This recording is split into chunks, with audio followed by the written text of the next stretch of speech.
पिंकल Mehra Dogra general. इस समय हमारे साथ वाइस प्रेसिडेंट दीपक हांडा जी मौजूद है, जो कि Jammu Kashmir private school association के वाइस प्रेसिडेंट हैं। दीपक जी, सबसे पहले आपका स्वागत है। आज ऐसी क्या नौबत आन पड़ी कि आपको पत्रकार वार्ता करनी पड़ी? पहले तो आपका शुक्रिया, आपने हमें टाइम दिया। आज हमने जो ये वार्ता की है, इसका मेन विषय है कि जो गवर्नमेंट की पॉलिसीज़ हैं, ये हमारे लो बजटेड स्कूल्स को बिल्कुल ख़त्म करने वाली पॉलिसीज़ हैं। गवर्नमेंट ने कुछ पिछले एक महीने में ऐसे सर्कुलर्स निकाले हैं जिससे साफ प्रतीत होता है कि गवर्नमेंट चाहती है कि जो हमारे लो बजटेड स्कूल्स हैं वो टोटली बंद हो जाएं। और अगर हमारे स्कूल्स बंद होंगे तो middle and below middle class के बच्चे कितने सफ़र करेंगे और कितनी अनएम्प्लॉयमेंट हमारी स्टेट में होगी। ये जो गवर्नमेंट ने पॉलिसीज़ बनाई हैं, आपका इशारा कहीं टैगिंग की तरफ तो नहीं ना, जो टैग वगैरह किए जा रहे हैं स्कूलों को? बिल्कुल, ये टैगिंग पूरे इंडिया में कहीं नहीं है। हमारी स्टेट में क्यों, हमारी यूटी में हर एक्सपेरिमेंट क्यों होता है? हम जम्मू कश्मीर के डोगरों ने क्या गुनाह किया है कि हर एक्सपेरिमेंट हमारे पे ही होता है? ये टैगिंग है क्या और आपको इससे दिक्कत क्यों आ रही है?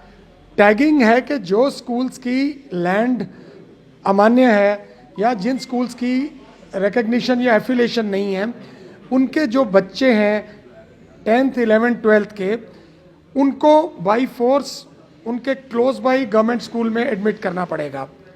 और ये तब एडमिट कर रहे हैं जब एग्ज़ाम्स को 2 महीने रह गए हैं।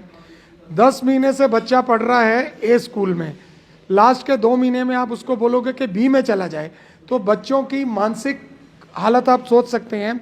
जो बच्चा एक बोर्ड की परीक्षा के लिए पहले ही बड़ा एक मेंटल प्रेशर में होता है, जब उसे पता चलेगा कि मैंने ए को पसंद किया था बट मुझे बी से भेजा जा रहा है, तो आप सोचिए कि उस कहीं ना कहीं जो बच्चों के अभिभावक हैं उनकी नाराजगी भी स्कूलों को झेलनी पड़ेगी। भाई, हमने तो पूरा साल भर आपको पैसा दिया अच्छी एजुकेशन के लिए और बाद में हमारा बच्चा जो फॉर्म फिल कर रहा है वो गवर्नमेंट स्कूल की तरफ से कर रहा है। उनकी नाराजगी बिल्कुल जायज़ है, लेकिन उनकी नाराजगी हमसे ज़्यादा गवर्नमेंट पे है कि जिस गवर्नमेंट को हमने इलेक्ट किया, जिस गवर्नमेंट की वजह से यूटी बनी, वही गवर्नमेंट आज हमारे पे ये तुगलक रूल बना रही है कि अगर हर माँ बाप को अपने बच्चे से प्यारा कोई नहीं होता, अगर उनके बच्चे ही सफ़र करेंगे तो उनके लिए स्कूल भी विलन है और गवर्नमेंट भी विलन है। हमारी जो जानकारी है उसके मुताबिक कि सबसे ज़्यादा जो इस क्राइटेरिया के बीच में जो स्कूल आ रहे हैं वो ज़्यादा कश्मीर घाटी के हैं, जम्मू के इतने स्कूल्स नहीं आ रहे हैं। तो फिर भी आप जम्मू से ज़्यादा रिप्रेजेंट करते हैं, तो आपको क्या दिक्कत आ रही है? अगर जम्मू में कितने % स्कूल होंगे जिनकी?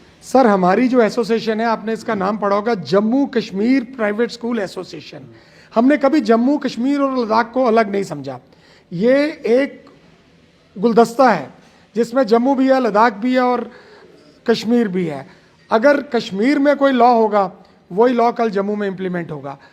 अगर कश्मीर के ज़्यादा परसेंटेज है, कश्मीर की 80% है, 20% जम्मू की भी है, अगर जम्मू की आधा % भी होती तब भी हम उनके लिए स्टैंड होते, क्योंकि it is the matter of the pride of the schools और सर्वाइवल ऑफ द स्कूल्स। हम लोगों ने सोसाइटी को 10 डिकेड से हम इस सोसाइटी को सर्व कर रहे हैं और आज हमें इसका ये सिला मिल रहा है। तो दूसरा, बुक्स को लेकर कहा जा रहा है कि बुक्स को लेकर भी आप में नाराज़गी है। सर, नाराज़गी है क्योंकि गवर्नमेंट की ड्यूल पॉलिसी है। आईसीएसई सीबीएसई बोर्ड्स के लिए दूसरी पॉलिसी, जेएंडके बोर्ड के लिए दूसरी पॉलिसी। वाई? अगर आप चाहते हैं वन इंडिया वन पॉलिसी हो तो सारे स्कूल्स के लिए एक जैसी कीजिए। अगर गवर्नमेंट कह रही है कि फर्स्ट से लेकर 10th तक एनसीईआरटी की बुक्स लगाई जाए, तो आपको क्या दिक्कत आती है प्राइवेट स्कूलों को उन बुक्स को लगा? सर, मुझे कोई दिक्कत नहीं है। स्कूल्स को बुक्स लगाने से क्या, हमारा तो काम आसान हो जाएगा।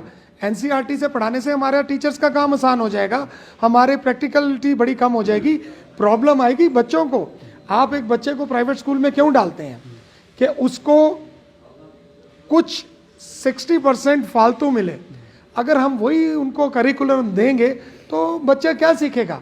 लेकिन दूसरी तरफ इस तरह के आरोप भी लगते हैं ना प्राइवेट स्कूलों पर, कुछ ऐसी एक्स्ट्रा बुक्स लगा दी जाती है जिनका फर्स्ट से लेकर 10th तक कोई सरोकार नहीं होता, क्योंकि 10th में तो जो बच्चे ने एग्जाम देने उसने तो वही पर्टिकुलर स्ट्रीम में देने हैं, इंग्लिश, मैथ, साइंस और हिस्ट्री, इस टाइप के। तो जो एक्स्ट्रा बुक्स का बर्डन होता है वो पेरेंट्स को सफ़र करना पड़ता है और पेरेंट्स जो है बाद में हमारे या और अन्य माध्यम से कहता है कि प्राइवेट स्कूल वाले हमें जो एक्स्ट्रा बुक्स लगाकर हमसे एक्स्ट्रा पैसे लेते हैं।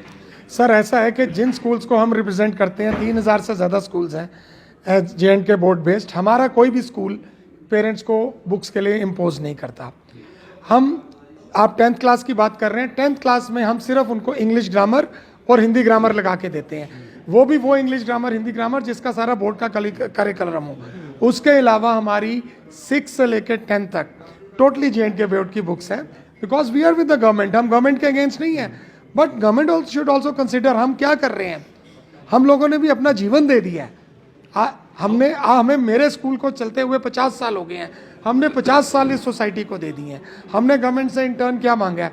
कोई सब्सिडी नहीं, कोई गवर्नमेंट से ग्रांट नहीं, कोई गवर्नमेंट से फेवर नहीं, नथिंग। इंडस्ट्री खोलते हैं, इंडस्ट्री को चलाने के लिए गवर्नमेंट सब्सिडी देती है, रिलीफ देती है, लोन में रिलीफ देती है। हमने ना लोन लिए, ना रिलीफ मांगा, ना कुछ किया। हमने अपना सब कुछ देके 50 साल से इस स्टेट को कुछ दिया है। अब आप विरोध जताने का कौन सा माध्यम अपनाएंगे?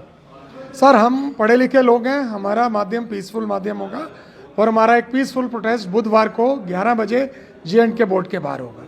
Thank you. ये थे हमारे साथ दीपक हांडा जी, जिन्होंने साहब कहा कि जो सरकार ने जी नई पॉलिसीज लाई हैं, जो स्कूलों पे लगाई जा रही हैं, इसके विरोध में वो बुधवार को JNK बोर्ड के बाहर प्रदर्शन करेंगे, पीसफुल प्रदर्शन करेंगे। आपकी सब पे क्या राय है? अपनी राय कमेंट बॉक्स में जरूर रखिएगा। नमस्कार।